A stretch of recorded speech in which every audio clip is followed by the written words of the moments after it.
ምን አይነት ውበት ነው ይሄ ውበት! አርቲስት ማስተዋል ወንደሰን። ታዲያ እንቺን አርቲስት በተለያዩ ፊልሞች ላይና በተለያዩ የትወና ብቃቶቿ ላይ እናውቃታለን።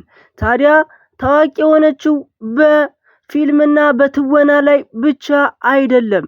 ኢንስታግራም ላይና የተለያዩ ማህበራዊ ሚዲያዎች ላይ በምታጋራቸው ፎቶዎቿ ረብጣ ብሮችን ታፍስበታለች። ታዲያ ቁንጅናን ከትወና ጋር አንድ ላይ አስተባብራ የያዘችው አርቲስት ዛሬ በፎቶ ሪቪያችን ላይ አካተናታል። ታዲያ ይህች አርቲስት ይህን የመሳሰሉ ፎቶዎቿን የምትፖስተው በነፃ እንዳይመስላችሁ። የተለያዩ የማስታወቂያ ድርጅቶች ለፎቶዋ ብቻ ረብጣ ብሮችን ይከፍሏታል። በግምት ከ100 እስከ 200 ሺህ ብር በወር የምታገኝባቸው የፎቶ ሪቪዎች አሉ።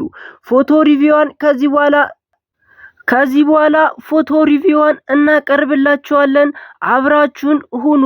የፎቶውን ሬቲንግም ኮሜንት ላይ አስቀምጡልን። የመጀመሪያው ፎቶ ይሄ ነው። የመጀመሪያው ፎቶ እንደምናየው በጣም አሪፍ ፎቶ ነው። የያዘችው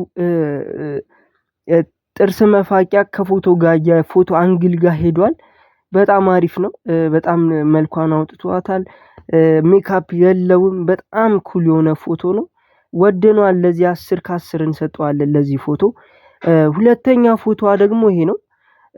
ይሄም በጣም አሪፍ ፎቶ ነው፣ ግን በጣም እንትን አለ። እዚህ ላይ ደግሞ ሜካፕ በዛበት እና በጣም ውጥር አለ። በጣም ፍሌክሲብል አይደለም እንጂ ዲዛይኑ ምናምን አሪፍ ነበረ። ከኋላ ያለው ባክግራውንድ ፐርፌክት ነው። ቁመቷን አውጥቷታል። ቀሚሱ ቁመቷን አውጥቶላታል። በጣም አሪፍ ነበር። ሶስተኛ ፎቶ የማስተዋል ወንደሰን ደግሞ ይሄ ነው። ይህም በጣም ያምራል፣ ግን እንደ ቅድሙ ነው። በቃ በጣም ጥብብ አለ። በጣም ከባክግራውንዱና የቀሚሱ ከለር አንድ ላይ ሄዷል። ፐርፌክት የሆነ ሙሽራ ነገር ነው የምትመስለው እዚህ ጋር። ፐርፌክት በጣም አሪፍ ፎቶ ነው። ታዲያ ዛሬ የቪዲዮ ሪቪዋችን የፎቶ ሪቪዋችን በዚህ ላይ ተጠናቋል። ሰብስክራይብ ያድርጉ። ኮሜንት ላይም ስለ ፎቶ አስተያየት ስጡ።